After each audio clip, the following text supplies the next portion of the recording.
Hello, welcome to a new look VLGA Connect, brought to you by Hunt and Hunt Lawyers. Each week, right here, we'll bring you the latest news, interviews, and discussions on issues of importance and interest to the local government sector in Victoria. Joining me today, the Mayor of Ararat Rural City Council, Councillor Jo Armstrong, to talk about the past couple of months on the front line of the state's bushfire crisis and how the council organisation has prepared itself brilliantly to help the community respond and recover. Tony Raunic will be here to provide his thoughts on the latest Board of Inquiry announcement from the state government and some other current issues. But first, here are just a few of the stories we've been following since our last update in December. Victoria has a new local government minister following a cabinet reshuffle announced by the Premier in December. Nick Stakos, a former councillor at Glen Eira, has been appointed as the Minister for Consumer Affairs and Local Government. He's been the member for Bentley since 2014. The former local government minister, Melissa Horne, is now the Minister for Health Infrastructure. The appointment was welcomed by sector bodies and by Glen Eira Council in particular as a fresh opportunity for collaboration, noting Minister Stakos's first-hand experience as a councillor. Now, one of the minister's first tasks was to announce the next rate cap for Victorian councils. It was set at 3%, equal to the forecast CPI for 2025-26, and in line with the recommendation of the Essential Services Commission. At least one council has indicated so far that it will seek a higher cap this year. That's Alpine Shire Council. No councils currently have a higher cap in place. The Premier and the local government minister this week announced a board of inquiry into the cause of a landslide at Macrae in Mornington Peninsula Shire last month. The incident destroyed one home, injured a council worker, and led to the evacuation of multiple homes. Mornington Peninsula Mayor Councillor Anthony Marsh revealed on ABC Radio that the announcement was a surprise to the council. In a statement, he accused the Premier of making misleading statements about a delay in the transfer of responsibility for the site from the SES back to the Shire. The Board of Inquiry will provide a final report with recommendations to the government later this year. Recent anti-Semitic attacks in inner Melbourne have attracted condemnation and calls for extra security from current and former mayors. Port Phillip Mayor Louise Crawford condemned a graffiti incident at a Beaconsfield Parade property, describing it as cowardly. And the Mayor of Glen Eira, Simone Zamoud, along with 4 previous mayors, has signed a joint letter to the Premier calling for a permanent increase in police presence in the city. They say the recent anti-Semitic events are part of long-standing issues that require immediate and permanent action. Whittlesea City Council has resolved to make an urgent application for an internal arbitration process in relation to alleged breaches of the Model Councillor Code of Conduct and election period policy by its Mayor, Councillor Aidan McClendon. The allegations relate to media comments and social media posts by Councillor McClendon in the lead up to and during his candidacy for the Werribee District by-election this weekend. A confidential session of the council was held on Tuesday evening during an unscheduled council meeting, after which the confidential minutes were made public. Central Goldfields Shire is appealing a decision of the Fair Work Commission allowing a multi-employer bargaining process with Ararat Rural City Council. The council's interim CEO Sally Jones said they had no option but to appeal and that its community and employees must come first. Ararat CEO Dr Tim Harrison confirmed to the Ballarat Courier that his council was not joining the appeal. A date for the hearing is pending. And in the latest news on the council's CEO front, Mick Cummins has announced he'll finish up as Bayside Council's CEO next month after more than 6 years in the role. He said he's not retiring, but plans to work less hours and seek more balance. His resignation brings the number of Victorian councils with a current CEO vacancy to 10.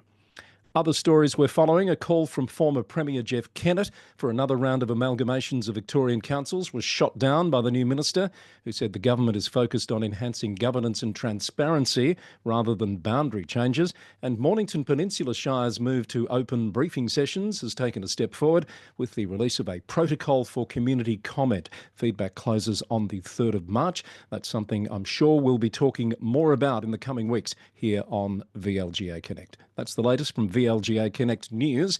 Up next, the Mayor of Ararat joins me for a chat about what's been a pretty intense few months in Western Victoria. Well, it's been a pretty tough few weeks, a couple of months, in fact, in parts of the state, in the west of the state, where a number of municipalities have been dealing with what feels like an ongoing weather crisis. And we wanted to check in with the mayor of one of those municipalities to find out what it's like just at this particular point in time. Jo Armstrong is the mayor of Ararat Rural City Council. Back in the role after a little while. You've held the role before, Jo. How are those robes fitting this time around? Look, it's always an honour, I think, to take on that leadership role across the councillor group, and I'm delighted to be kicking off this year, although under very challenging circumstances. Yes, you probably didn't realise what was in store for you when the mayoralty happened would have been November, I guess. So just paint a picture for us of what it's been like for Ararat and your community in these past couple of months. Yeah, certainly. The fire season officially opened, Chris, on I think the 18th of November, and just a month after that, there were lightning strikes, multiple lightning strikes across the Grampians National Park, kicking off a fire that proved to be extraordinarily difficult to contain and took quite some weeks. And that was the Yarram Gap fire. That was the name that it was known as by the Incident Control Centre. And the demand that has placed across our community has been absolutely phenomenal. And that fire burned all the way through till the 6th of January when it was finally contained after a fortuitous shift in weather event. And a little bit of rainfall came down. But that multi-agency work was huge. Certainly there are those professional outfits that are resourced and trained to deal with those incidents like fire. But I've got to say, the commitment by the CFA, by the Country Fire Authority and the brigades on our flank, the Ararat Rural City patch of the ground beside the Grampians, was just huge, absolutely huge. So we had a very exhausted community come 6th of January. Yeah, you talk about that response. People don't really appreciate how well-trained and valuable those services are until they need them, do they? Absolutely. And look, we've got a very deep concern that it's being taken for granted as well. There's a political aspect to this because there's the touted increase to the tax that's being imposed on property owners through the revamped fire service levy, to be known as the Emergency Services and Volunteer Fund. And look, it's a pretty bitter pill to swallow when we had so many people who are manning their own private units as well as manning the brigade trucks, who are the people who are going to be paying a fairly substantial sum under the proposed changes by the state government. So, you know, it really highlights, I think, the support that's needed across rural and regional Victoria to deal with these natural disaster events. And we've got some pretty thorny issues to cover in coming months. There's no doubt about that, Chris. Yeah. What is the situation right now as we talk in the first week of February? Because it feels like every week or so there's a new outbreak that's being dealt with somewhere in that part of the state. Yeah, it certainly does. The Little Desert National Park event is ongoing, and as the weather shifts and changes and we have constantly changing wind patterns, there will always be tongues of fire that lick out from those sorts of burns. And again, the impact on small communities that are not really growing particularly in size makes it incredibly difficult for people to be able to man the resources that are required. We have a reliance to a degree on air support, and we welcome that. We'd love to see greater air support stationed in Victoria earlier in the season to take some of the pressure off the people on the ground. But, you know, I think the fact that fire events are not uncommon in this part of the world, we accept that. There's a decision we make when we choose to live in this part of the world, and we all acknowledge that. But we I think, have a right to expect a fairly solid degree of support in terms of investment into resources to help support us with that, because this is the region that is producing the food, it's producing the fibre, and is also a great playground for people to come and enjoy recreation in this part of Western Victoria. So it's an asset all around, there's no doubt about that. We want it supported. I assume those representations have been made about the air support issue that you've just raised there, and if so, what's the response been? Look, we haven't formally put anything forward from Ararat Rural City, so I can't comment on what shape that's taking, and I can't speak for others in that space at this point. You know, we still have fires burning through the fire season yet.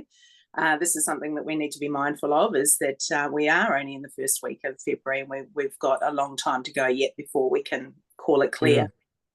Yeah, fair point. So we've seen the mayors of your neighbours, Southern Grampians and Northern Grampians, in the media at various times over the past couple of months as well. What's the cross-border cooperation been like between those councils? Because this really is a time where we come together as a sector generally, isn't it? Yeah, it certainly is. And I think while fires are happening, people do tend to be focused very much within their own organisation. But having said that, there are great messages of support, and the opportunity to meet at community meetings that might be held in an area where there's a bit of crossover. And the work that's being done really by the staff of councils is where there's probably greater contact, greater crossover at this point in time.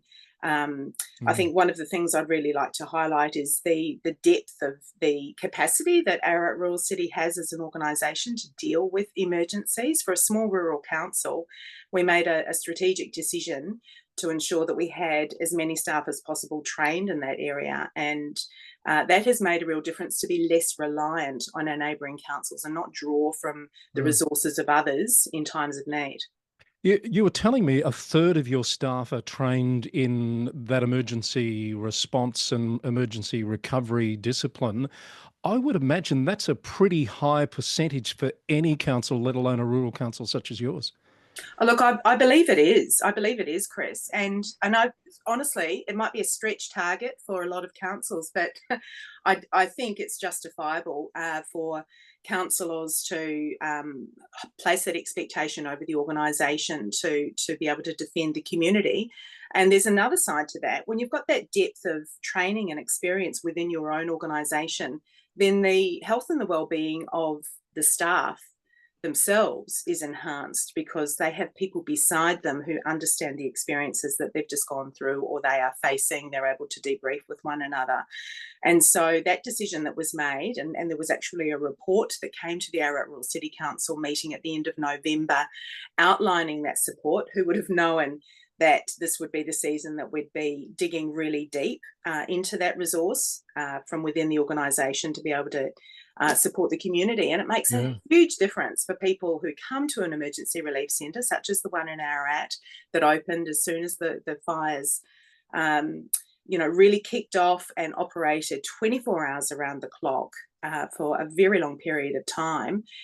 There were people in that relief centre who others in the community knew. They know them. They already have a connection. This fire, I think, has touched so many people. It's either, if it wasn't yourself directly, it was your friend, it was your a family member, it was a neighbour. It seems to have touched everybody across the community. And so to have that familiarity for support and contact, it gives continuity and a bit of consistency, I think, in the messaging and the ability to be able to connect people with very unique needs to the kinds of supports that are most appropriate for them.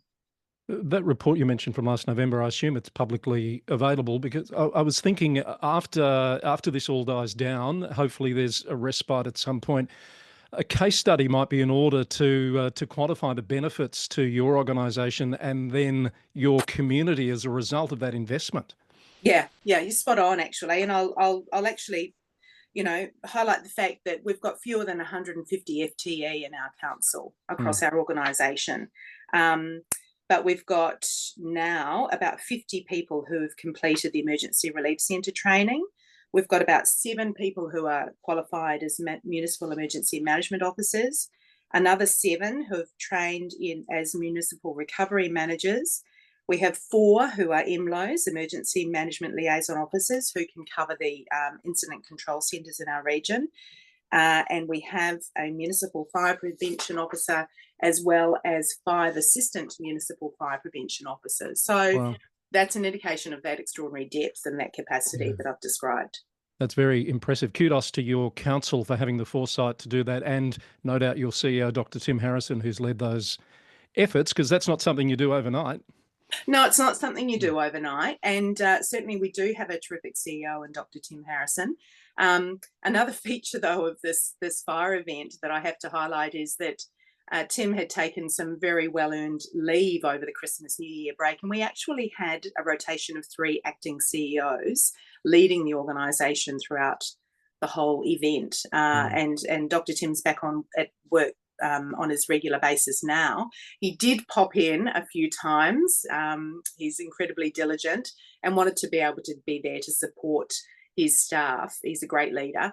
But it also demonstrated, I think, that capacity that we're trying to make sure is built into the organisation to be able to cope with extraordinary events. Yeah. Terrific to hear about those efforts. Jo, I noticed one of the other mayors talked particularly about the ongoing need for business support, and I guess getting the message out to people that some of these areas that have been affected, they've seen on the news, are actually open for business. Is that an issue in Ararat as well?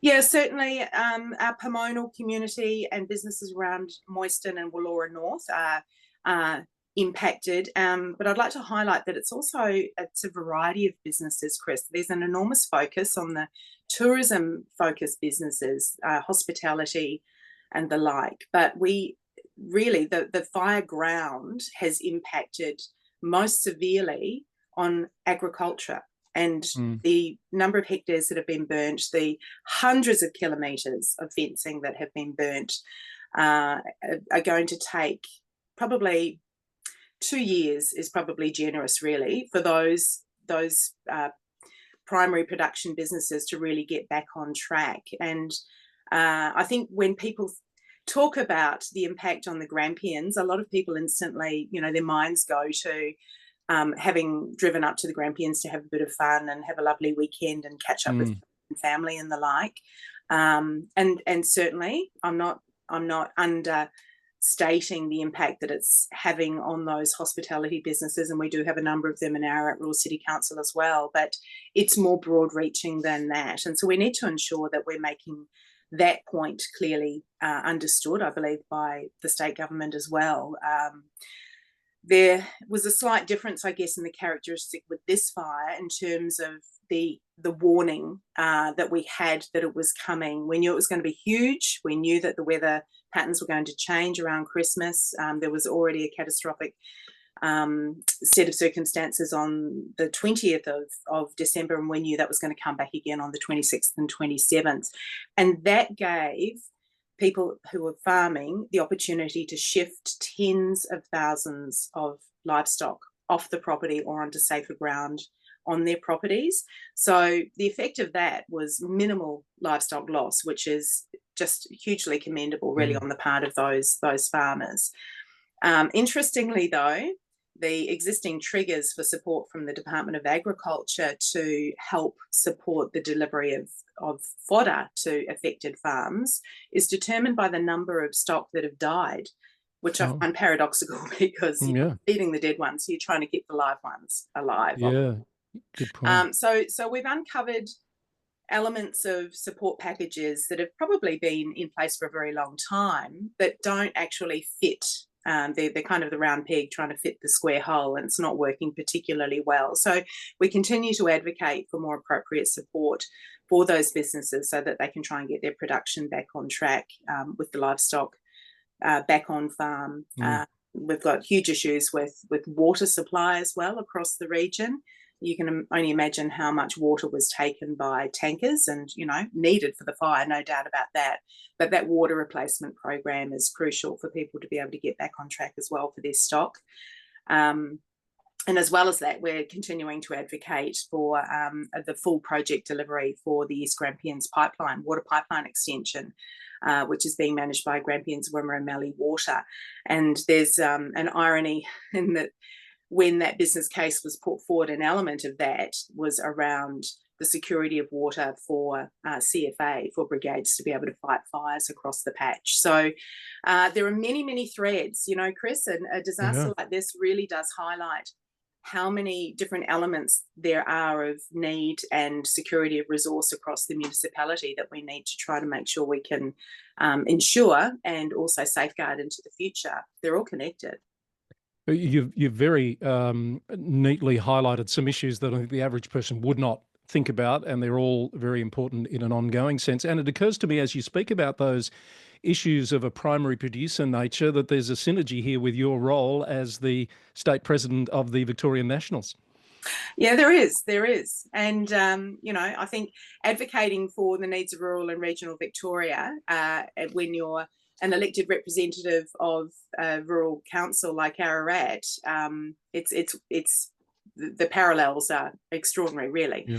So it's not a difficult or compromising position I find myself in actually having that interest in that political party representing rural and regional Victorians. When I am a rural Victorian, at least I'm farming myself, but also being able to advocate for the health and the well-being of our smaller communities, and making sure that we've got vibrant local economy and that we have that diversity across our local communities is incredibly important. Again, it goes back to how interconnected so many enterprises and individuals and organisations are across rural communities. Great to speak to you about all of that. You've articulated that very well indeed, and it's been wonderful to have you on the program for the first time. Let's hope we can chat again soon. Marvellous. Thank you so much, Chris. Great to chat with Jo there at Ararat, and of course, not the only council affected by these bushfires in recent weeks, as we talked about with Jo in the Western Victoria region. Now, for our final segment today, I'm going to bring in Tony Raunic from Hunt and Hunt Lawyers to talk about a couple of this week's stories which have got us rather intrigued. Tony, hello, welcome back for 2025. It's exciting, another season, Chris. Yeah, we're like days of our lives on the screens all the time for our viewers, and it's been great travelling around, hearing how many people enjoy watching and getting the news, and hearing your comments, Chris, and the deep dives our panel members do into the issues of the week. Terrific. And of course, we've changed the format a bit this week. We're taking it to the next level. You might not be on every week, Tony, but I understand we've got you on speed dial in case an issue breaks, and you're happy to jump in and give us the lowdown. And we've got one of those issues this week, which I think caught a few people by surprise: a board of inquiry into a landslide at Macrae in Mornington Peninsula Shire that happened last month. Even the mayor didn't know this was coming. Yeah, it's an interesting move with an announcement by the Premier, as you say, this week for that board of inquiry to be, I think, auspiced or chaired, or under the management of the local government minister, Mr. Stakos. And some comments, I think, at the time by the Premier that I think had the council a bit perturbed, and the mayor came out and responded to. I think the Premier, Jacinta Allen, did say that she was concerned that she felt the council were delaying a handover of the site from the SES back to the council. And I think she used some language like, calling on the council to listen to the local community. Anthony Marsh, who's the mayor of Mornington Peninsula Shire Council, as you say, and I think has been particularly impressive, in my mind at least, on his many appearances on, radio, TV, in the print media on this very issue over the last few weeks, did come out and describe the Premier's commentary as misleading.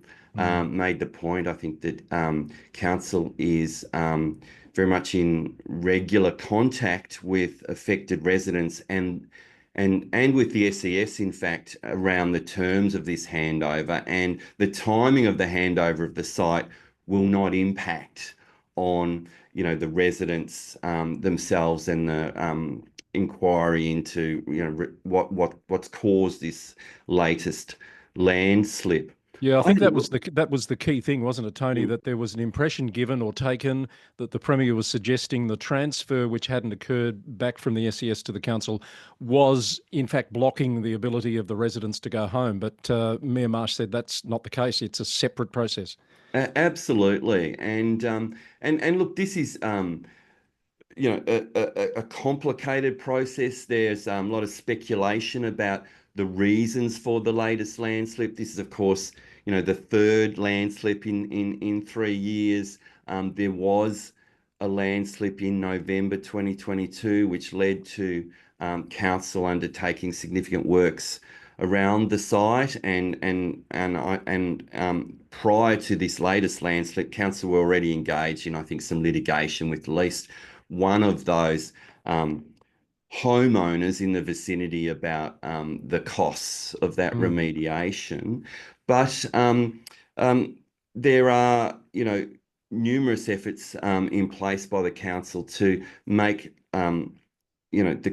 help the community navigate through this. I know that though there are 19 households that have been evacuated besides the house that collapsed, and let's not forget the council officer who was at the site at the time carrying out an inspection, had to leap off the second-story balcony, was hospitalised and injured. And perhaps one of the good parts of the story is I understand that they're, recovering well, and that's awesome.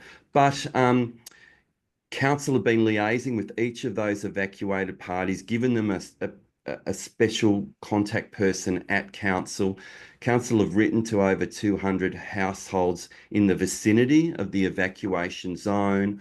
I think there's a drop-in centre for community information set up in Dramana.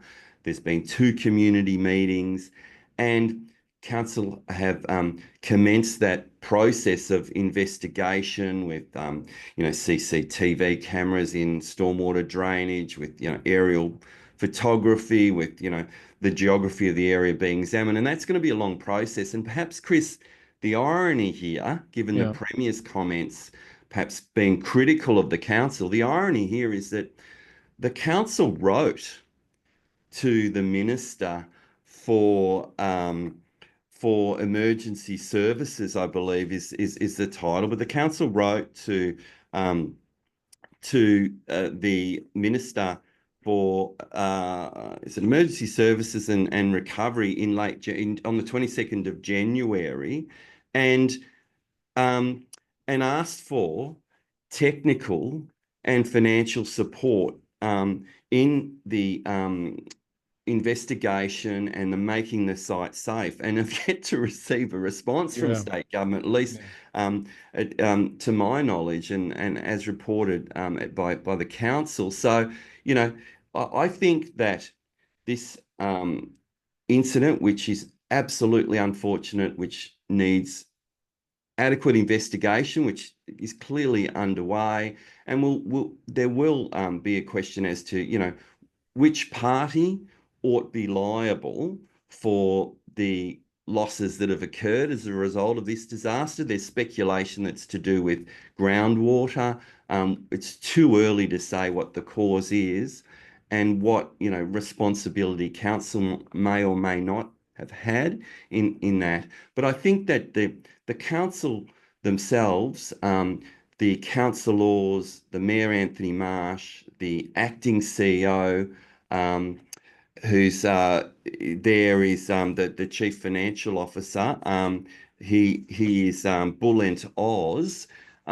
They didn't get an extended New Year break. This happened on the 14th of January, and they have, I think, been particularly active here in their efforts to support the local community. And it's disappointing when, the reaction from another level of government like state government is really, pointing a finger, being quite political about this. I think that we want to be pulling together, and I would expect that Minister for Emergency Services and Natural Disaster Recovery is writing back to council and in relation to their request for that support. You would hope so. I must say, I have been impressed with the flow of the information out of the council on its website, regular statements, keeping people informed as to what steps are being taken. And as you say, it is a shame that it's played out this way in the media, and with a political bent on the reporting.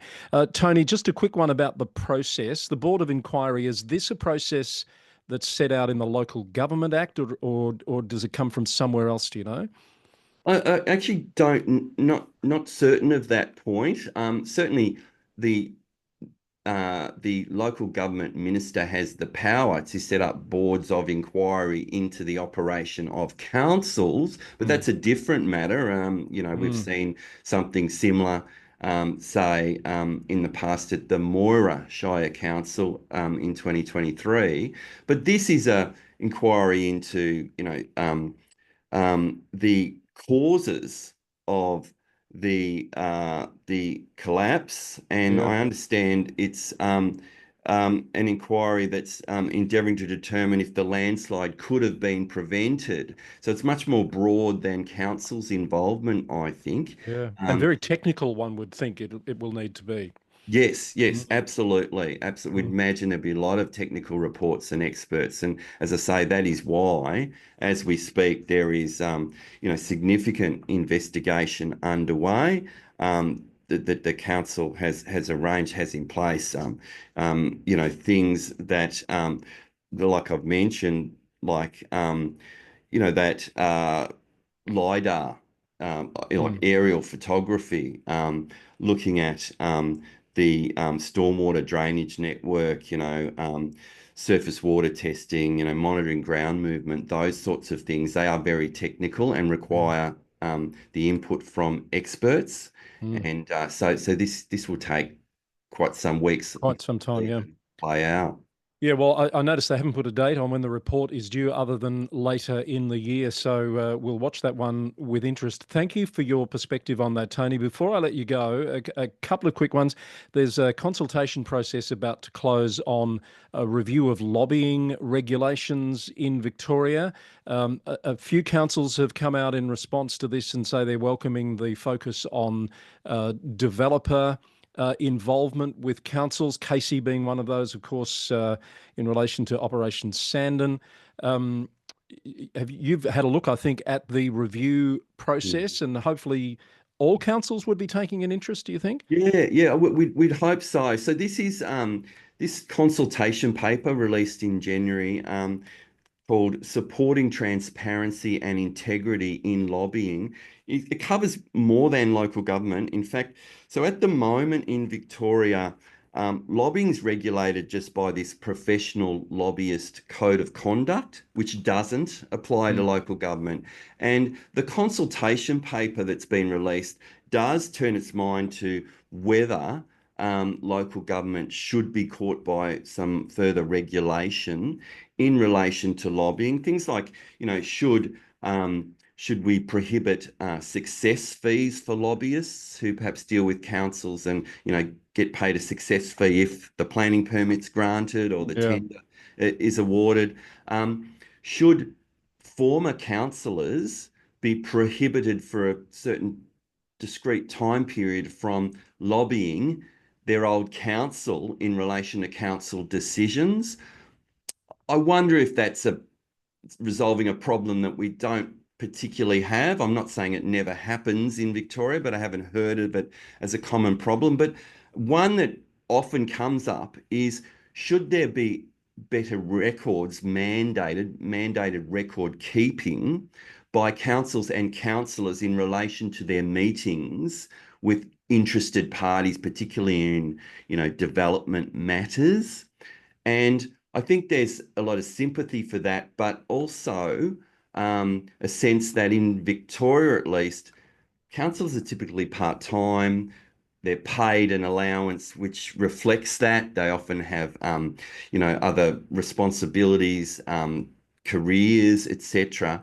It's not like Queensland, where councillors are paid such an amount of money Yeah. that they might be able to resource this record keeping, have staff to help them. So we have to be careful not to be overly onerous in that regard, to preserve the fact that local councillors are very accessible to their community, unlike perhaps some other levels of government. But I think there would be some sympathy out there for this notion that when it comes to development, councillors can be targeted by interests out there in the community that can, even perhaps unwittingly, councillors can get dragged into being de facto lobbyists Mm. for private interests, and councils need to be aware of that. And I think some further regulation might assist that area. So the process closes on Monday. It's on Engage Victoria. I know the VLGA is preparing a submission to this. I don't think I'm giving anything away by suggesting that that submission will look at various approaches that councils are taking to this issue, and there's no real consistency, and I think you'll find it'll suggest more consistency would be helpful to help councils mitigate the risks in this space. That sounds pretty reasonable, don't you think, Tony? Yeah, I do. Absolutely, and encourage councillors, council officers, interested people in the community to put their submissions in. But let's have a read of that consultation paper, which is available on the government website.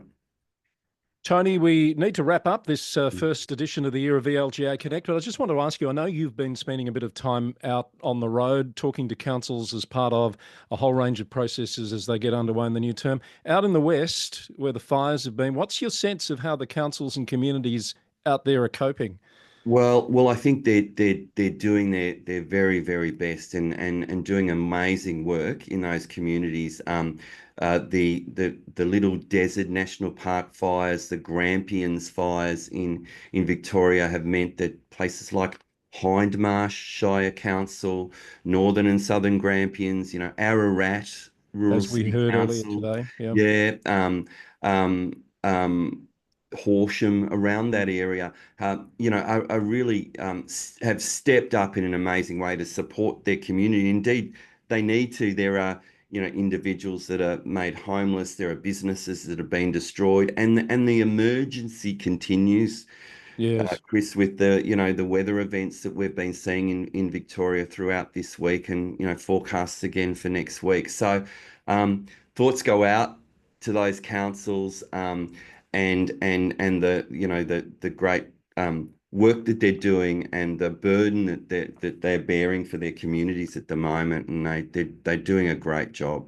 And while they're dealing with bushfires, the extended local government family up in Queensland is dealing with unrelenting rain and flooding. Townsville Council, those communities like Ingham, we're feeling for them and our local government cousins up there as well.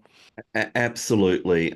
We are, local government is really at the face of these natural disasters, and is the conduit to the community. We're really on the ones on the ground delivering often the services alongside the Country Fire Authority and the SES and the emergency services, and it called to really perform a task that sometimes isn't considered when we think about the budgets, and these have enormous impacts on council, and often the insurance payments take a long time to arrive in councils' bank accounts, and sometimes don't. So, but councils still perform a wonderful role here, and thoughts go out to all those municipalities across Australia dealing with those emergencies at the moment.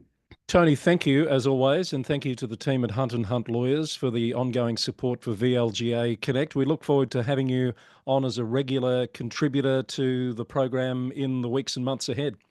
Thanks, Chris. Tony Raunic there from Hunt & Hunt Lawyers, and that wraps up our first edition of VLGA Connect for a brand new year. I hope you like the format. As always, love to get your feedback. We'll be back with another bumper edition next week right here on the VLGA's YouTube channel, or if you listen on podcast, wherever you listen to podcasts. Thanks again to Hunt & Hunt Lawyers for their support for VLGA Connect, and we'll see you again soon.